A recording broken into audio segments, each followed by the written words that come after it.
Então, o conceito de inteligência humilhada é um paradigma que tenta convidar os teólogos ou os pensadores da igreja a convidarem a igreja a participarem da comunhão que ele tem com Deus, a participarem dos pensamentos que ele elabora, que ele constrói diante de Deus. Está claro isso?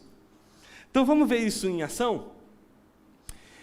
1 Coríntios capítulo 13, verso 12, é o texto que está no transfundo de toda a reflexão de Agostinho no livro 10 das Confissões. Se você não fala assim, Jonas, eu não vou ter tempo para o resto da minha vida para ler as Confissões, porque eu tenho muita coisa para ler.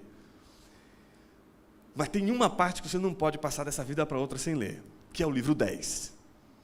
Se você não puder ler as Confissões inteiras, leia o livro 10. Ah, mas Jonas, o livro 10 é um pouquinho extenso. Então leia pelo menos os 6 capítulos e ponto. 6 páginas, está resolvida. E você vai ficar de bem comigo.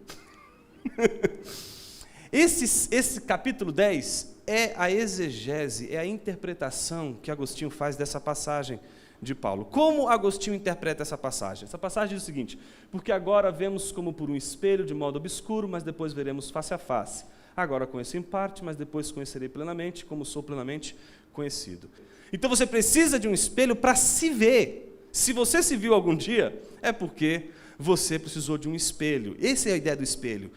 A possibilidade de enxergar algo que você não conseguiria com as suas meras potências. Então, essa é a primeira coisa. A relação com a parte, né? O fato de ser por espelho já significa que você não vai conseguir ver tudo, mas que você só vai conseguir ver uma parte. Ou seja, no estado de vida que a gente vive agora, teologia é precária. Teologia é conhecimento parcial. Quando a gente fala de conhecimento parcial, isso não significa que seja, portanto, um conhecimento que não seja verdadeiro. Não tem nada a ver o fato de conhecimento ser parcial e ele não ser verdadeiro. Não.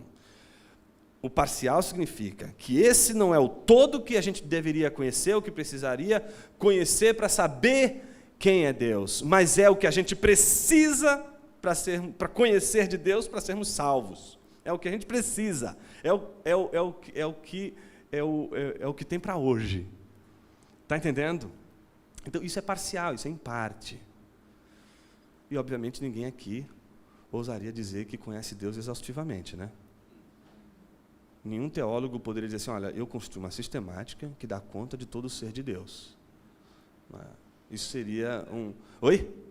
E nem na eternidade. Só que tem um detalhe diferente, que a gente vai trabalhar exatamente agora. Porque agora vemos como por um espelho de modo obscuro. E aí, olha só a adversativa. Mas depois, veremos face a face. Esse veremos face a face está em relação ao depois conhecerei plenamente. Então, note que a gente tem nas duas partes um contraponto entre dois estados. Um é o estado presente e o outro é o estado futuro. No estado presente, a gente vê por espelho, em parte. No estado futuro, face a face e plenamente. Plenamente aqui não tem absolutamente nada a ver com exaustivo. O Agostinho vai falar isso várias vezes. Conhecer Deus plenamente significa, por exemplo, você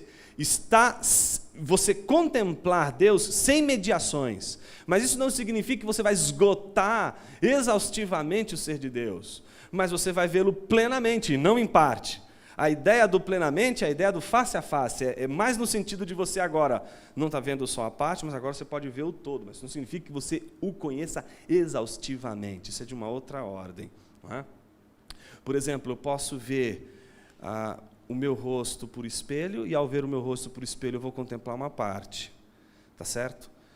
Minha esposa, se me olhar por um espelho, através de um espelho, ela vai me ver face a face, mas ela pode fazer uma coisa que eu não posso fazer, ela pode me ver plenamente, mas isso não significa que ela me conheça exaustivamente, mas ela pode me ver de todos os ângulos, sem precisar de nenhum instrumento. Está entendendo isso? Tá claro isso?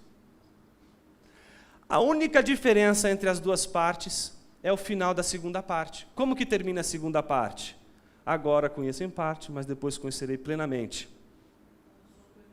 Como sou plenamente conhecido. Ou seja, o seu conhecimento de Deus não é equiparado ao conhecimento que Deus tem da gente.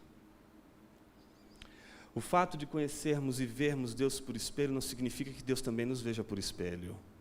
Deus não conhece ninguém aqui em parte, Deus não conhece ninguém aqui por espelho.